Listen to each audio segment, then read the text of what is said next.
नमस्कार जय जगन्नाथ ए ओडिशा फार्मिंग आपन को स्वागत। आज आसतु आम जाना कि खरा दिन में जदि आम ह्यूमिडिटी आउ टेम्परेचर को मेंटेन करें तो आम कि छतु अमल कर आपण मैंने देखुवे मु जो फोटो आपन को बर्तमान देखा सी हूँ यही मसर फोटो आउ ये जो भाई जने आम छतुआस कर स्ट्रक्चर भितर टेम्परेचर आ ह्यूमिडिटी की मो हिसाब से कंट्रोल करके छतुआस कर तो आपण मैंने जदि यही भाव में टेम्परेचर ह्यूमिडिटी की कंट्रोल करेंगे तो निश्चित रूप से यही भाव में आप छतु अमल करेंगे। बर्तमान देखूँ तांकर ह्यूमिडिटी और टेम्परेचर किभली अच्छी बर्तमान देखूँ टाइम हो 1:39 एवं टेम्परेचर अच्छे 31.8 आउ ह्यूमिडिटी अच्छी 70%। तो जो आपणकर टेम्परेचर अच्छी आम 28 डिग्री 32 डिग्री रखा कथा आ ह्यूमिडिटी आप रखा कथा 70 ରୁ 80%। एवं देखुन तांकर पूरा टाइमिंग वाइज से देइछन मते किभली अच्छी। एबे आसंतु तांकर वीडियो देखिबा कि को भली से छतु अमल करसंती एवं को भली वीडियो तांकर छतु होईची।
बर्तमान आप देखिपे कि वीडियो रे कि किभली तांकर छतु अमल होईची एवं से किभली छतु पाउछंती।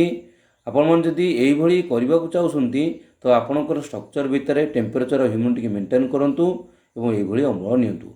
जदि मोर वीडियो आपन को भल लागिला तो लाइक करंतु, शेयर करंतु, कमेंट करंतु एवं सब्सक्राइब मध्य करंतु। एतिके रहउची। आसंता वीडियो रे आउ किछि नुवा फसल देखिबी आपन को। नमस्कार जय जगन्नाथ।